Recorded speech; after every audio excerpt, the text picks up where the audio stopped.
Charles Bediako is no longer eligible to play college basketball, and everybody is happy except for Alabama fans and the three teams that lost to them this month. Welcome in to Locked On College Basketball Squad Show, your go-to spot for everything happening on the hardwood, from blue blood battles to bracket busters and everything in between. Join the squad of hoops junkies as we break down the biggest stories with the boldest takes and unfiltered opinions. Because here, we don't hold back. It's the College Basketball Squad Show on the Locked On Podcast Network. Your team every day. What is up, folks? Welcome into the Locked On College Basketball Squad Show. I am your host, Andy Patton, also the host of Locked On College Basketball and Locked On Zags, joined today by a handful of the great Locked On hosts here. We got my co-host for Locked On College Basketball and the host of Locked On Tar Heels, probably feeling still pretty good, Isaac Shade, here with us. We also got Locked On Jayhawks host Derek Johnson, also in a pretty good mood today. Locked On Wildcats host Leaf Tulane, Locked On Cougs Parker Ainsworth, and Locked On Duke JJ Jackson. Thanks for all being here, guys, today. Should be a really fun one. We're going to talk all about this Charles Bediako situation. It feels like it's the only topic we've been covering here, but every time we schedule a squad show, it feels like news breaks on this situation, whether it was Bediako and then the Amari Bailey situation. So now, of course, with the new update that Bediako is now ineligible, we're going to talk about that. We're going to talk about some of the games that happened here on Monday night as we're recording this live. Also, some of the games coming up this week as well. I want to remind you all that today's episode is brought to you by Mazda. Mazda puts the same drive into every detail. Wins define the moment, but putting in the work, that's what defines you. Stay tuned for highlights in this week's Moving the Game Forward segment. There's more to a Mazda because there's more to you. All right, folks, we're going to start here again with this Charles Bediako news. In case you missed this, Charles Bediako was deemed ineligible. I guess more specifically, a judge denied Bediako's motion seeking a preliminary injunction. So after playing on this temporary restraining order for 5 games with Alabama, Bediako now is no longer eligible to play per the NCAA's bylaws. So those 5 games will still count. They're still in the standings. Alabama went 3-2 in those games for what it is worth, but he is no longer going to continue to play for the team. It's been an insane, goofy, wild story to have somebody back in college basketball for such a short period of time. Guys, reaction to this, I know we kind of were waiting for, it felt like half a day of waiting, like when are we going to actually get the announcement about this situation? But there was kind of some rumblings that it was going to go in this direction. Anybody surprised? Anybody thought that Bediako was going to keep getting a chance to play for the rest of the year? I did, only insofar as the NCAA always loses everything in court. But right. I think the thought was the responsible thing to do is exactly what happened. And so I am pleasantly shocked at the result of this thing. And I think that's the good news. Obviously, there's a lot of questions that I'm sure we'll get to about the ramifications of this in terms of legal precedent, in terms of how does the selection committee handle those 5 games, both for Alabama and the teams they played? There's just a lot around it. Anyway, I think I am pleasantly surprised at this result, and with no shade towards Bediako or Alabama. I just think for the good of the sport, this is what had to happen. Shouldn't those games be forfeited, though? Like, in the spirit of, maybe this is just spurned KU fan who, like, in 2018 with Silvio De Sousa playing for getting like $2,000. They ended up having to vacate the Final Four that year. They ended up having to vacate the Big 12 championship, which extended their Big 12 championship streak from 13 straight to 14 straight at the time. And, at the end of the day, like, I don't really care that much, in the same way that, like, I still acknowledge Louisville won the 2013 national championship. Like, I was there. Are they going to refund my Final Four tickets that I had to watch Villanova slaughter me for? If so, then I will say they didn't that year, but, like, they're not going to do that. So I just think that if people are getting penalized in the past for playing ineligible players, like, could you imagine if they did that to Alabama and all of a sudden now they're 13-10 and they're kind of a bubble team? Well, only 13-10 if the committee did it like you're saying, or if they did it like the way you're saying you actually do it, though, Derek, right? They'd probably have trouble with that. I really, though, I echo Isaac's like combination of shock and kind of feelings, because I kind of thought this would happen much later after several more lawsuits and injunctions, and like it'd take longer. I thought it was going to get messier because the one judge was not really the right person or fit because he's a major donor. Like this happened, frankly, quicker than I thought, and that it's only a handful of games might actually be the saving grace. It could have gotten a lot messier to me. Well, that's the surprise for me. Go ahead, JJ. I was just going to say that the surprise for me is how quickly all this happened. That I was definitely expecting, like Parker, this to take much longer before we finally got to a resolution. And the fact that it's just after 5 games, good on this. I'm glad that this is the result that played out and happened. But I just assumed, thinking about court cases in years past and the NCAA in years past, as Isaac said a little bit ago, this would just keep getting pushed further and further back. And that didn't happen. So, hey, I like it. What stands out to me about it is like we have the 5 games, and again we mentioned they went 3-2. So if you're going to vacate the losses or you're going to vacate the wins, like how do you like Florida beat the absolute tar out of Alabama when they had Bediako? Like you don't want to take that game away from Florida, and that's not what would happen, obviously. But like it's not like Alabama was incredibly good with Charles Bediako. Like I think I kind of teased it in the open. I think the teams that have the most kind of qualms right now would be Texas A&M and Auburn, because they lost very, very close games to Alabama. They are both teams that honestly probably will be around the bubble depending on how the rest of the season goes for them. It's not, Florida's not going to be on the bubble. They don't have to worry about it. I'm not sure Missouri will be on the bubble, and they got beat very badly by Alabama. But like A&M and Auburn are teams where that loss and that like 2-possession loss, I think it was for both of them, could be the determiner whether they make the tournament or not. And Alabama's no longer has the player that they had in that game. Like that, I would be furious if A&M's was a 1-possession loss. But shouts to Blackerby for the thousands and thousands of views and the outrage they'll have. I think that what's funny here though, Zach, is that, or not Zach, because I just talking about him, Andy, is that the funnier outcome would be if they said, Florida, I don't know if you'd have beaten them if they hadn't had Bediako. That really gave you a big advantage. Like that would be, I had not considered that as a fun. That would be the funniest. Is taking a win away from Florida because the game shouldn't have happened would be really, really funny. What's funny? I tweeted something about like, what's his butt from Sports Illustrated? Kevin Sweeney said something about it, and I was like, yeah, if I'm A&M and Auburn, I'm like livid about this. And that like go find the tweet. It is flooded with Alabama fans pissed, absolutely pissed, because A&M's Rayshon Agee is playing on a season-long TRO. As Bediako's was just like a couple games. So they're like, well, so what? A&M and Agee and all that stuff. And it's like, oh, fine, whatever. I would be hearing the exact same things had Gonzaga lost to Alabama, because Grant Foster is also playing on a season-long TRO. So like, yeah, but there's an obvious difference in those things, and I think that's what. Thank you, Andy. Yes. Yeah, that's what stands out to me is like, and to mention Kevin Sweeney again, I guess we'll give him a couple shout outs on the show. He had tweeted that one of the main things that stood out in the judge's ruling was that the judge did not determine that having returned to college basketball was the same as European pros playing college basketball, which again, like those should not have been conflated, but that is what the argument for James Najee getting the chance to play for Baylor, and the argument for Cherry Darlon at Santa Clara, and the Louisville players, London Johnson.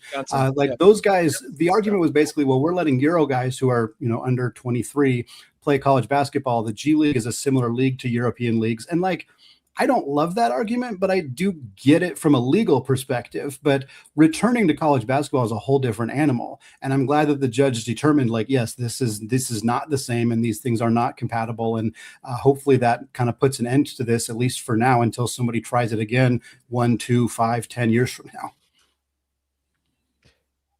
Question is this it? Can there be more appeals? Like I just feel like there's always no end to legal capability of how many times you can redo stuff. Has anybody, like, I haven't read far enough to know, like, if the decision that was handed down on Monday is like, that's it and done, and we will not see Charles Bediako playing for Bama again this year. I think JJ's got the college shirt on, so he's probably close thing to a lawyer in the group. He may know, but I think honestly the trick here is that, like, it's probably not dead until Bediako decides it is. Kind of the inverse, right? Like in an unprecedented situation, who's to say he couldn't keep pushing up to the Supreme Court ultimately, right? And like really making a real. It's just a timing thing. Can you imagine? Yeah. They went to the Supreme. Yeah, because if you try to extend it past this year, then Bediako runs into the issue of being outside the 5-year window, which hasn't really been challenged by the NCAA. So I think in that way, it's probably toast. You can appeal, I assume. Again, not a legalese here, but I think you could probably appeal. But again, the timing on that is probably not really worth it for Alabama. But I am curious if they're going to. I'm sure they're gathering their thoughts and trying to decide how to respond. But yeah, I'm curious if there's going to be. I think it like kills the Amari Bailey situation. You know, the player from UCLA was thinking about coming back. Like I think he's. You know, I mean, maybe he's going to try to figure out another like wrinkle wraparound, but he doesn't really have any different arguments than Bediako's. So I think it's going to kill it for now. But again, until there are strong guidelines either from Congress or the NCAA somehow makes this happen where it's firm, they're going to continue to be challenged in court. And they got to win today, but they're not going to win every time. We know that. JJ. Yeah, that's what I was thinking about, just the Bediako of it all. And again, as an Auburn alum, didn't really love how the game went this past weekend in that respect. But like, is this guy showing up to class still? Like, is he going to try to keep playing this on, or what is his next move now that this college basketball door has been slammed shut in his face once again? Yeah. Well, let's talk about some of these games, folks. We just came off of the Monday night games. Big Monday fully delivered. It wasn't a close game in the ACC matchup, but boy, it was a fun game. And then we got a fantastic one in the Big 12. Arizona goes down. The number 1 team takes their first loss of the season, and it happened without Kansas playing their leading scorer, Darryn Peterson. We're going to talk about all of that, what it means for those two teams, all that coming up here in just a second. But first, folks, today's episode is brought to you by Mazda. This is Mazda's moving the game forward for those who show there's more to the score than what's on the screen. Another game, not part of Big Monday, but we had St. John's Xavier on Monday night. Rick versus Richard versus his son. St. John's got a little bit of a scare in this one, won in overtime at the Madison Square Garden. But it's always fun to see the family reunion here. Nice kind of moment between the two coaches after the game. Rick was quite proud of his son, but not proud enough to let him get a W at the Madison Square Garden. Always fun to see those moments. And that kind of reminds us what it really takes to raise the bar. It's that extra work that goes in off the court. It's dialing in every detail, that extra fire, that grit, that never quit attitude. And Mazda put that same passion into every model. Highlights make the reel, but what it took to get there, that's what makes it count. And there's more to a Mazda because there's more to you. Today's episode is also brought to you by Wayfair, folks. Spring cleaning is almost here, and it is the perfect time to reset your routine and refresh your space. If you're spending more time at home, you might as well love the way it looks and feels. And that's why you should turn to Wayfair. It's a one-stop shop for getting your home back on track. From bedding and mattresses to storage solutions for every room, Wayfair makes it easy to start the year fresh. And Wayfair has everything that you need for a full home refresh all in one place. Whether you're updating your living room, organizing your room, or upgrading your work from home setup. Wayfair's huge selection makes it easy to find exactly what works for your style and for your budget. We're doing some touch-ups in our place right now. Some of you might be able to tell in the background here. And Wayfair is going to be instrumental in helping to redesign this space for our family. Shopping is easy, delivery is smooth, and everything arrives exactly as expected, which honestly made getting back into a routine feel a lot more manageable. So get organized, get refreshed, and get back on track for way less. Head to wayfair.com right now to shop all things home. That's wayfair.com. Wayfair, every style, every home. All right, folks, I want to thank all of you for making Locked On College Basketball Squad Show your first listen or watch of the day. Those of you hanging out with us live as well. Thank you all for helping to make Locked On the #1 sports podcasting network. All right, we're going to start number 1 at number 9, a top 10 matchup at Fog Allen Fieldhouse on Monday night between Arizona and Kansas. And the first storyline we got out of this game was no Darryn Peterson does not suit up. Derek, we obviously got to talk about the win and the fact that this team kind of circled the wagons. Melvin Council, what an incredible performance. Flory Badunga.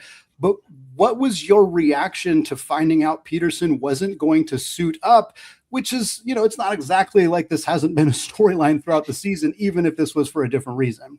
No, that in some sense, it makes it like more I don't know, less expected or more expected, I guess you would say, but like still the nature of it, he's not on the injury report, which is weird because we heard from Bill Self in the post game and he said we knew he was 50-50 as of yesterday, which I'm just like, well, then why wasn't he on the injury report? But that's a question for another day, I guess. We heard that he was out in some games earlier this year with flu-like symptoms. And then it kind of came out in the aftermath, like, was that just kind of hiding what was actually happening with the cramping or the leg situation? And now it's like, okay, like, is there a sickness problem? Is it just different things? Like, who knows what is exactly happening here? But it definitely seems like one of those things where it's like, you have the dichotomy of Elmarco Jackson, who missed all of last season with a torn patellar tendon, and he re-injured his knee in the BYU game. And he missed the Saturday game. He did play in the Texas Tech game, and then he missed the Saturday game against Utah. But he came back, and he's playing through the injury in this game. And you have the dichotomy of that against people who has missed all these games. It is frustrating for KU fans. It's frustrating for me. Like, I just want to focus because this has been a fun team for KU basketball, especially after how the last 2 years have gone for this program. Like, this has been a very fun team to watch, and it has kind of taken away a little bit from that. But at the end of the day, like, I'm still going to enjoy Darryn Peterson when he's on the floor because he's a spectacular talent. He's unbelievable, but it is getting to levels that are frustrating, to say the least. Yeah, I mean, that's what stands out to me is that this has just been such an ongoing story for Kansas this year. The playing in the first half of games, not playing in the second half of games, missing full games, and you know, the late kind of announcements on some of it. But it's certainly notable, and I'm not going to make the argument, and I doubt Derek or anybody else is going to make this argument that Kansas is better without Darryn Peterson, but gosh, they've won some of their best games without him on the floor. This win, obviously, over the number one team in the country, and yes, it was at home. That helps. They beat Tennessee back in Las Vegas without Darryn Peterson as well. Their other best win, at least according to the KenPom rankings, is Iowa State, and Peterson did play in that game, although it wasn't exactly one of his strongest performances. So I don't think that that's Darryn Peterson is hurting the team. That's a ridiculous, I think, sentiment, but it's very impressive what somebody like, again, Melvin Council in particular, what he's able to do on short notice. If this truly was hey, he found out right before the game that, you know, he was going to take on a much bigger role offensively without Darryn Peterson, that just strikes me as something that, is really impressive for this team to be able to do. But Leaf, I will toss to you a little bit. I wonder if there's an element of like, I don't think this was the intention for Kansas, but if there's an element of like, Tommy and Arizona not being fully prepared because they were caught off guard by the fact that a lot of their game plan defensively probably came around defending Peterson and expecting him to play the role that, you know, Council ended up playing. Do you think that played into this at all? Well, I do think that the scouting report obviously changes, and you got to, you know, panic and 15 minutes before the game change who's guarding whom and some of the coverages. But I don't think it actually cost them an opportunity to win. Like, Darryn Peterson was out. Like, that's the real deal story, is like the guy who can score 40 any given night didn't play. What I do think it changed the pace of the game. Kansas plays with the 199th fastest tempo in college basketball in all their games, and I'd bet that pretty confidently it's slower with Peterson than that. Yes. And what Kansas did was they raced up and down the floor, and Arizona has no problems against speedy teams. But what happened is that Arizona typically wears teams out with their depth, but they had three players that are typically very, very good, completely non-factors today. And so essentially Mo Krivas was the best player on the floor for the first 25 minutes of this game, was just exhausted in the second half. And that's when Flory Badunga woke up. And Flory was great. And I don't mean that as a slight, but the fact that Koa Pete and Jaden Bradley, both of whom will be all Big Ten, went 4 of 19 combined. And Tobe Awaka, the best rebounder in the country, was awful. I think had a lot to do with the pace of the game. And I think the pace of the game wore out Arizona. And that would be what my takeaway of the Darryn Peterson difference is if Darryn Peterson plays, there's a lot more iso ball. There's a lot more heliocentric basketball from Kansas. And Council had 25 or 23 or something, but he took 25 shots. So I don't think like Council did that much to beat Arizona. Like I think the biggest thing that beat Arizona is Arizona typically is great near the rim. Kansas did a good job mitigating the advantages that Arizona always has. Like, Arizona won the rebound still. They won the field goal percentage battle, but Arizona often shoots. I mean, they shoot 58% from two. They shot 44% from the field, and they usually shoot 53%. And that's credit to Kansas. That's a credit to Flory Badunga. But I also think the points in the paint was only +2. And in a game against Kansas in Arizona, you're probably thinking it's going to be like +10, +15 for Arizona. And threes are going to be close. Arizona made more threes. Everyone says the biggest key is three-pointers. So to me, I really think Arizona played poorly in the sense that 2 All-American candidates went 4-19. Kansas is a formidable place, no doubt about it. And you just played – you had a bad game where 3 players of your top 5 players combined could be complete non-factors in a game where the pace picked up and one of the best players on the team just was exhausted. Krivas was a non-factor in the second half because he was so tired after being the best player on the floor for the first 25 minutes, in my opinion. And kudos to Kansas. I also felt Bill Self out-coached Tommy Lloyd, called timeouts when his team was down, when the runs were happening. And Tommy Lloyd let Arizona play through mistakes, but honestly, I think fatigued them even more. So I thought Arizona played the worst game that they've played this season, frankly. And I thought Kansas played really intelligently to the weaknesses that were being displayed by Arizona. My biggest takeaway from that whole thing is that if those 2 guys are first team all Big Ten, they've really achieved something. Like that's crazy, Leaf, to think about. Really.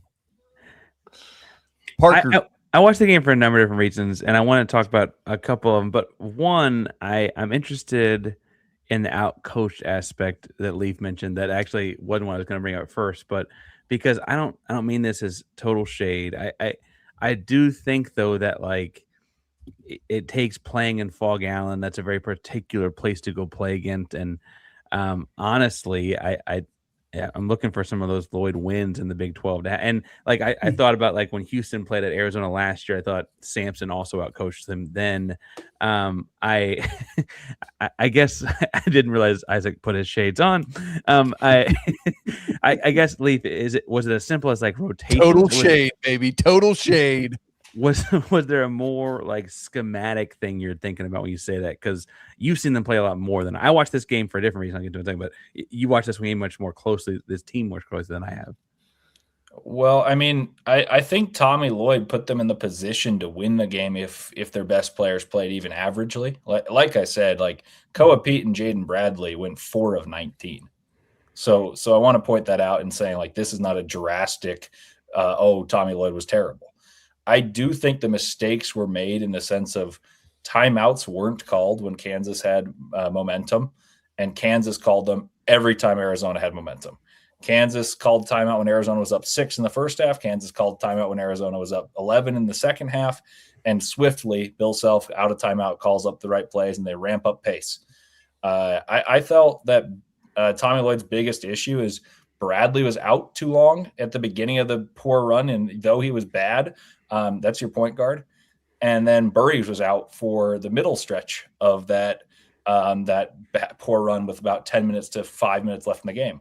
And Burries was your best perimeter scorer. Like I think I know it's rest, but if you're not going to find the right rest in an 8-man rotation that you've done all year, especially when some of your players are playing really poorly, then I am going to be critical of that. And the other point I would make is Tobe Awaka had 3 fouls. Like people talk about foul trouble. 3 fouls is nothing, especially when you have Mo Krivas to use as a foil to him. Tobe Awaka is the best rebounder in the country, point blank and period. Like, why is he not impacting the game whatsoever when the other teams actually got size? Kansas is 15th in offensive rebounds, and Kansas won the second chance battle. And I thought that was by not playing Tobe Awaka with foul troubles for no reason. What's interesting? I tell you. Well, what I think is crazy too of this game and everything you're talking about with Arizona being worn out is KU basically played a 6-man rotation. They only played 8 guys. Paul Mbia played 2 minutes. Cole Rosario was in there for a cup of coffee. It was really a 6-man rotation, and Trey White struggled. Trey White's been one of KU's best players. He goes 1 of 6 from the floor. And like you said, Melvin Council, 25 shots to get to the 23. It felt like with Council to me, every shot he made was an important shot. And so it felt like a bigger 6 of 25 than it probably was. But that's just what and we were talking about this off air before. Like, I mean, I certainly thought the way that Arizona was going to lose a game this year was the other team was going to get hot from three, and that they were just going to, Arizona wasn't going to take as many, and it was going to be a math problem. But KU got outshot by Arizona from three in this game, and that just kind of blows my mind. One of the interesting things to me here is it felt like similar to like Duke in the ACC. Now that Arizona, it's felt like Arizona is far and away above everyone else, but with this result, Arizona's just a half game up on Houston, a game up on Kansas, a game and a half on Iowa State, Texas Tech a little further back. But I feel like this really brings the Big 12 play, brings the Big 12 top of it into play. And man, we got a lot of basketball left, fellas, before this thing wraps up. Gonna be really interesting.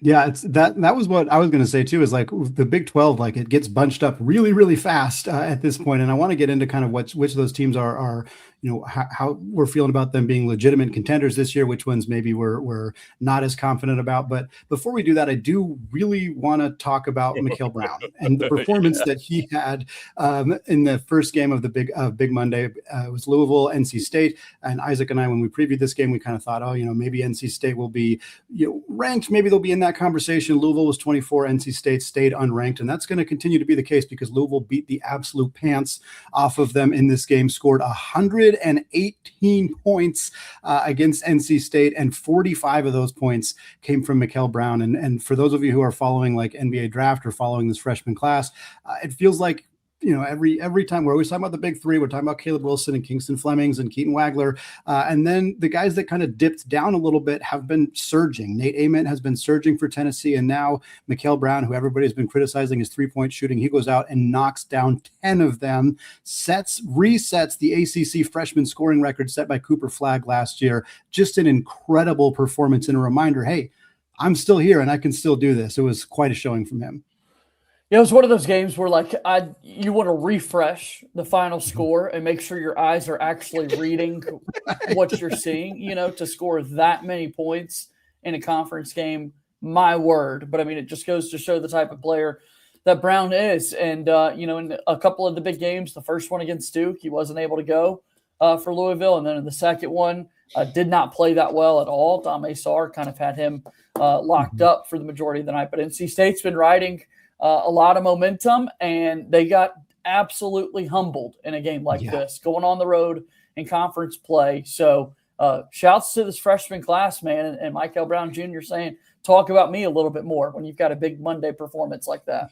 On a night that KU had a big win, I just want to throw in there that Melvin Council held Mikel Brown to 2 of 15 in an exhibition game. So what's funny to me about this game is poor Ryan Conwell drops 31 and is an absolute footnote, right? Like on 10 of 14. 10 of 14. The funny thing is, the final score of this basketball game was NC State 77, Mikel Brown and Ryan Conwell 76. Like that was the final score of this game.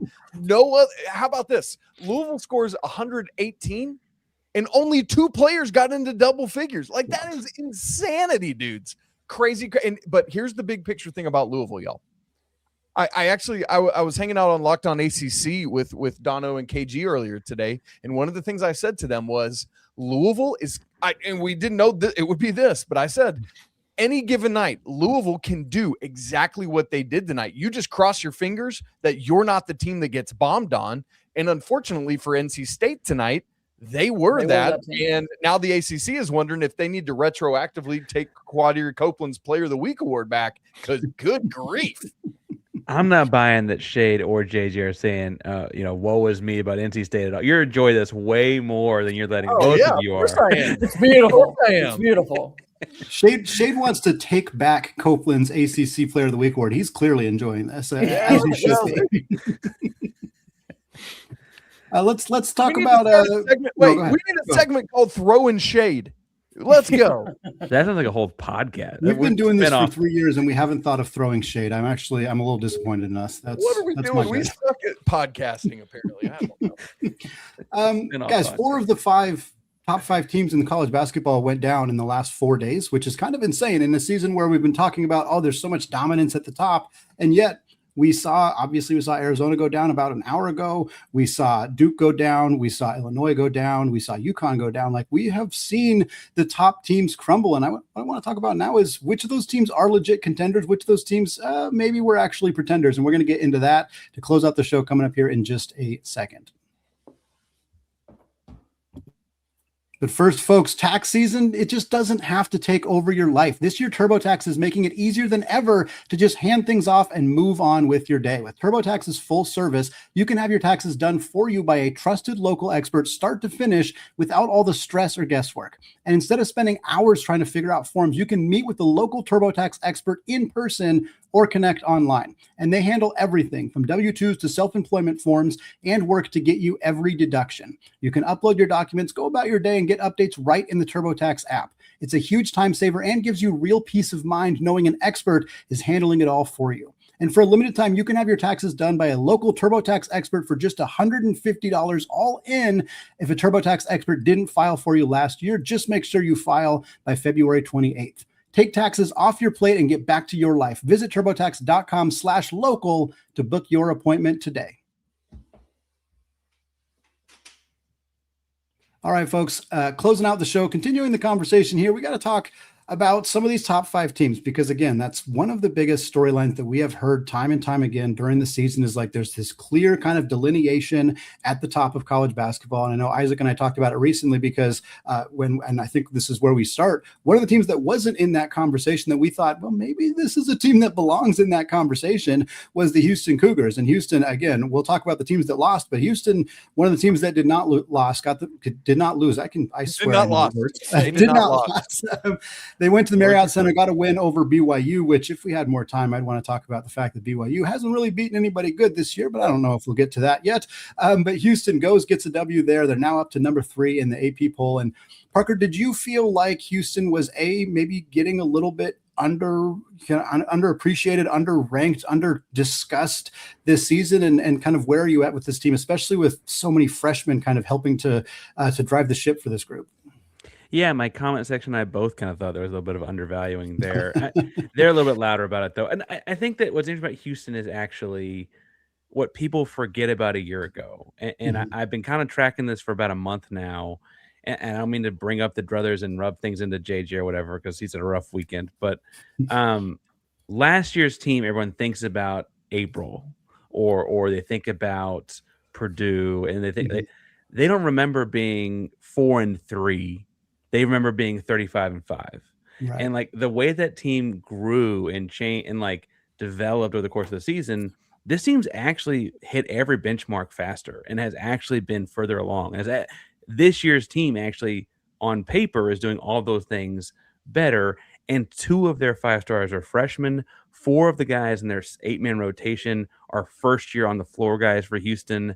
It really is a team that is ahead of schedule in a lot of ways. Now, they could lose to Purdue by 2 points last year, and doesn't matter, right? Like I understand there's a lot of randomness in the 1-game samples that are college basketball tournament. I'm not saying they're going to national championship, but I'm saying they're absolutely good enough to. And it felt like beating BYU was the first time people kind of admitted that. Even when they beat Tech, I was like, yeah, but Kingston Fleming's kind of did the comeback thing, and like that kind of got written off a little bit. And I think that, obviously the Big 12 was a gauntlet. We play both guys on the screen right here in the span of like 6 days. It's going to be crazy to see it all play out. But this team is very strong, and I think that being number 3 in the country after a weekend and win over BYU, even if they hadn't beat anyone, including the allegations, as Andy points out, I think that's a appropriate fitting given the season that they're having so far. I also have tried to drive people home and now it finally looks obvious. They're in the driver's seat in the Big 12 if they won it again, right? They've won it 2 years in a row. They've lost 5 games in 2.5 years in this conference, 5 conference games, 2.5 years in this conference. And they play Arizona one time. It just takes the one head-to-head. And they play Kansas one time. It just takes the one head-to-head. They just beat BYU. They split with Tech. Like this thing is very much in their wheelhouse. They want to go get it, right? And so I don't think that's all crazy.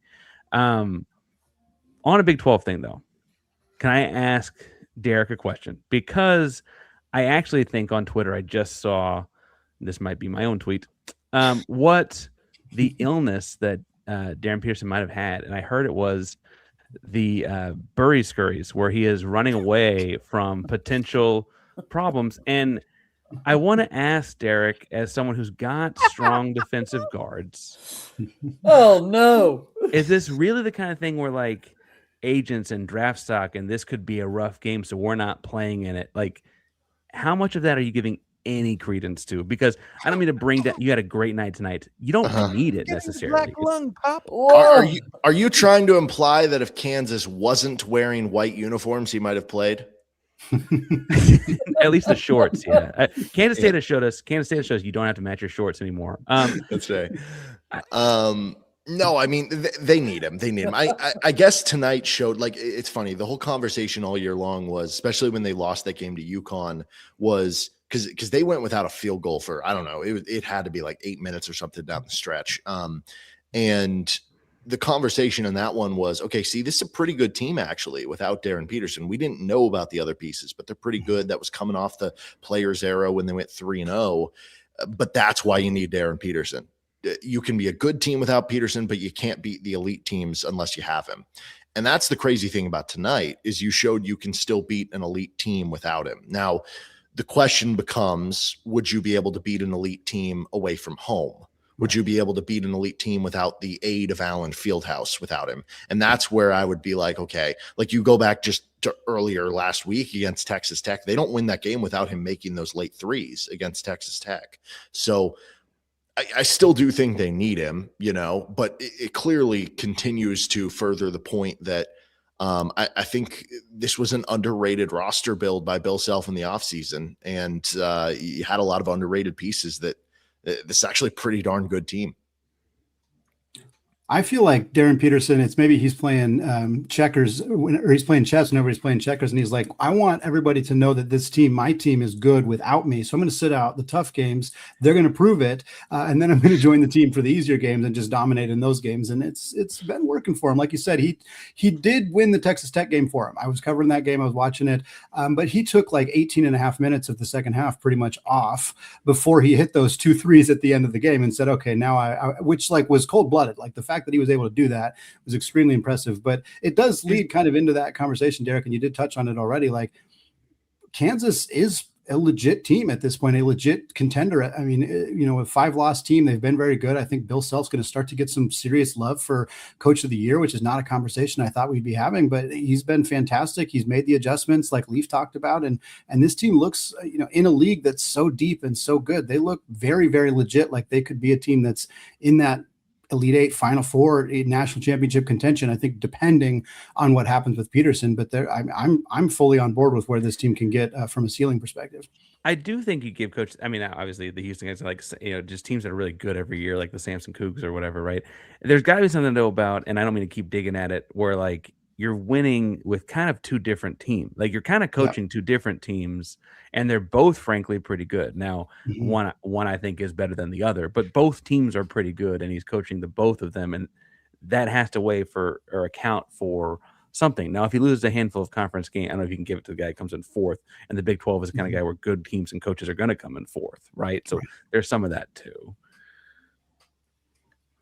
Let's talk Arizona. We'll go back. I swear we don't only want to talk Big 12, but the main question I have at this point about Arizona is, fair enough. The main question I have about Arizona is, should they still be number one? I mean, obviously we don't know the rest of the results this week, and certainly if Michigan loses and things like that, it changes. But like, there's an argument that Arizona is still the number one team in the country, even after losing this game. I mean, it's a 4-point loss. It's on the road. It's against a very good, top 10 Kansas team. There's no requirement. You don't even have to keep selling it. Yes, of course they're still the number one team. It's dumb to think. They're still why do we do this? Why? Like, I can understand, like, at some point the losses do have to matter, but like we go into the season and we'll drop a team for losing their first game, and it's like, did you expect them to be undefeated? Because we haven't seen that in 40 years, So why are we going to drop it? Like, I'm cool giving a team a pass for their first loss. Yeah, I'd rather lose to Kansas at Kansas than lose at home to Wisconsin. Yes, right.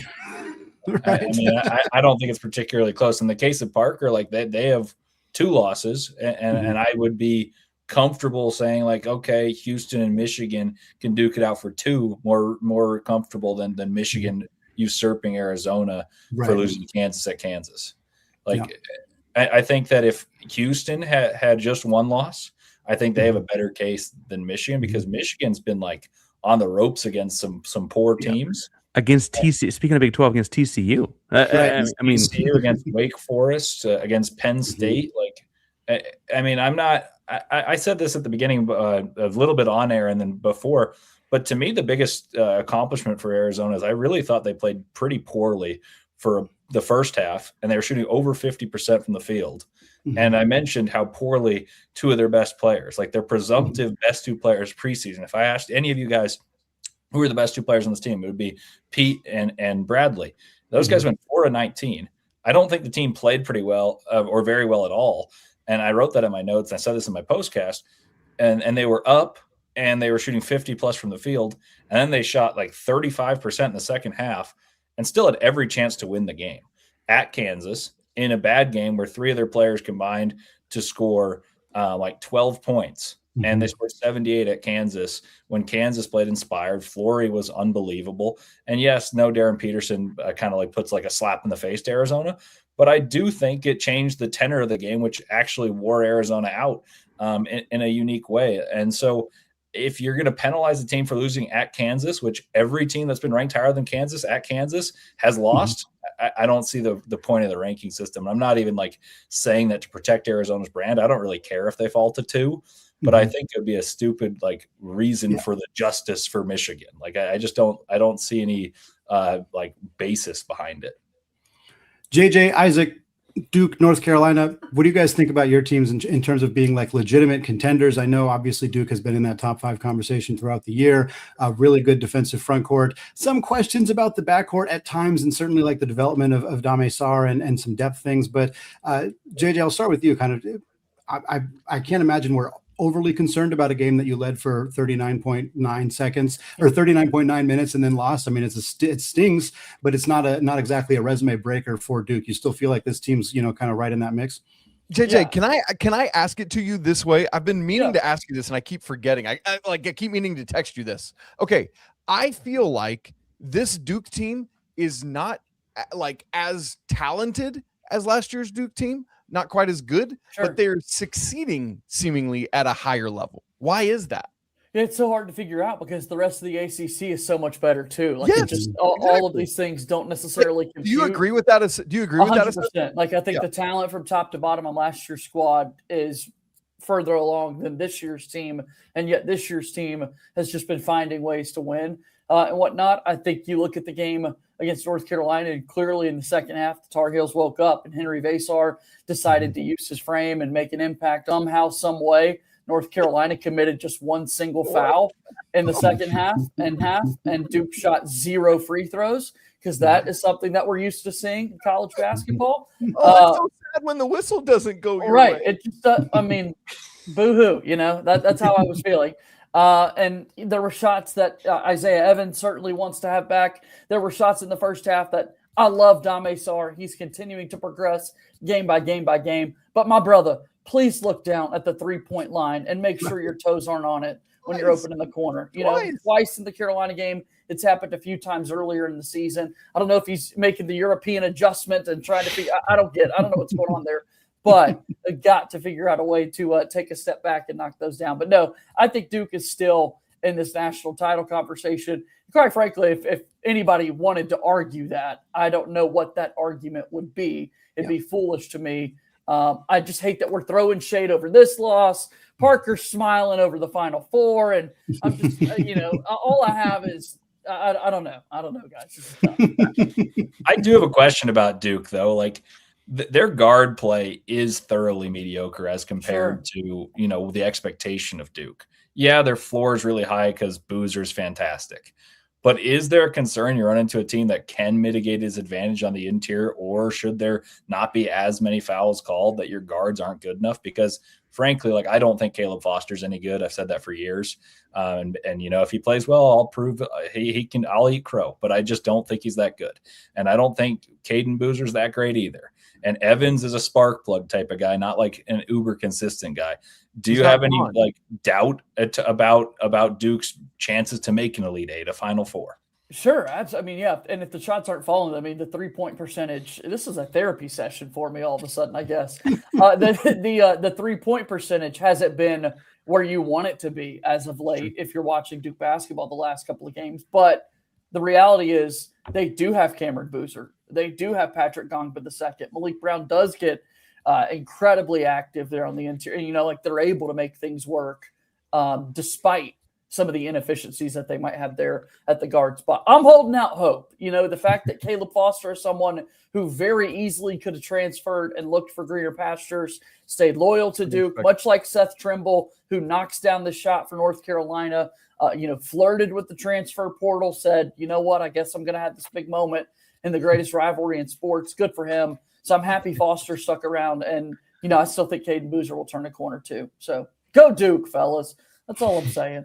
I do like, though, we're talking about Peterson sitting out. I think earlier Leaf said that he personally, there's no reporting here, but thinks that Pete might be hurt, whatever. And JJ's like, yeah, but we do got our guys. We do got them. And so they're good.